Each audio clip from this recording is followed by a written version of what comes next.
ఖతార్పై Israel దాడి తర్వాత 57 ముస్లిం దేశాల సమావేశం అరబ్ ఇస్లామిక్ నాటో ప్రతిపాదన అంతర్జాతీయ వేదికపై కొత్త దిశను సూచిస్తోంది. ఒకవేళ ఈ కూటమి నిజంగా రూపుదిద్దుకుంటే పాకిస్తాన్ కూడా అందులో భాగమైతే భారత్ పరిస్థితి ఏంటనే చర్చ బలంగా నడుస్తోంది. ఇటీవల ఇజ్రాయెల్ ఖతార్పై జరిపిన దాడి ప్రపంచంలో కొత్త రాజకీయానికి శ్రీకారం చుట్టేలా కొన్ని పరిణామాలు జరుగుతున్నాయి.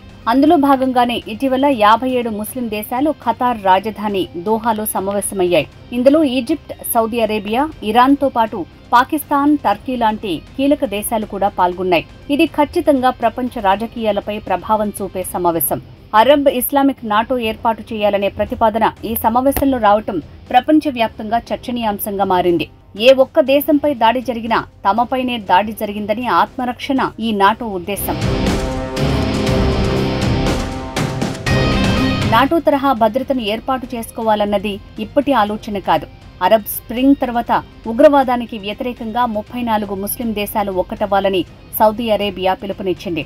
2015లో మరోసారి ఈ తరహా ప్రతిపాదనను ఈజిప్ట్ చేసిన కొన్ని కారణాలతో ముందుకు సాగలేదు. ఇప్పుడు ఇజ్రాయెల్ దాడులు ఈ దేశాలను ఒక్కతాటిపైకి తీసుకొచ్చాయి. కైరో వేదికగా అరబ్ నాటో కార్యాలయం ఏర్పాటు చేద్దామని ఈజిప్ట్ ప్రతిపాదిస్తోంది. ఈ అరబ్ నాటోకు తాము 20,000 మంది సైన్యాన్ని అందిస్తామని ఈజిప్షియన్ 4 స్టార్ జనరల్ ను ప్రారంభ కమాండర్ గా నియమిస్తామని చెప్తోంది. ఎప్పటికప్పుడు నాయకత్వాన్ని మారుస్తూ ఉండాలని, త్రివిధ దళాలతో పాటు కమాండో యూనిట్లు, సైన్య సమగ్ర శిక్షణను ఏర్పాటు చేయాలని అంటోంది. దీనికి పాకిస్తాన్, తుర్కియే, ఇరాన్ సమర్థిస్తున్నాయి.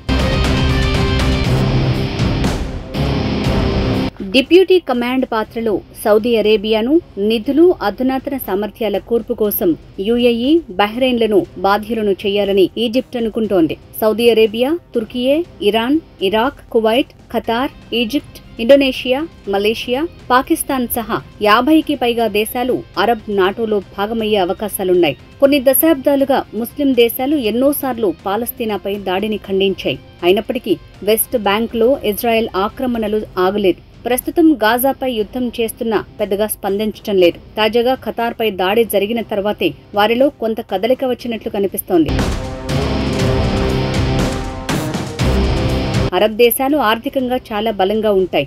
వాళ్లకి డబ్బుకు కొరత లేదు. ఇప్పుడు ఇస్లామిక్ ప్రతిపాదన ఏర్పడే ఈ కూటమి నిజంగా ఆచరణలోకి వస్తే ప్రపంచ రాజకీయాల్లో చాలా మార్పులు జరిగే అవకాశం ఉంది. ముఖ్యంగా ఇది భారత్కు పెను సవాలవుతుందని చెప్పాలి. ఎందుకంటే ఈ కూటమిలో పాకిస్తాన్ చేరుతుంది. అరబ్ ఇస్లామిక్ నాటో చర్చల్లో పాకిస్తాన్ హాజరైంది. ప్రస్తుత పరిస్థితుల దృష్ట్యా అగ్రరాజ్యం అమెరికా కూడా పాకిస్తాన్కి సానుకూలంగానే ఉంది. ఇప్పుడు ఈ కూటమి ఏర్పడితే అందులో పాకిస్తాన్ పార్ట్ అవుతుంది. అది భారత్కు పెను సవాల్గా మారిపోతుంది. అరబిక్ ఇస్లామిక్ నాటో కూటమి ఏర్పడుతుందో లేదో ఇప్పుడే తేల్చి చెప్పలేం. కానీ ఒకవేళ ఏర్పడితే మాత్రం ప్రపంచ రాజకీయాల్లో పెను సవాళ్లు ఎదురయ్యే అవకాశం ఉంది.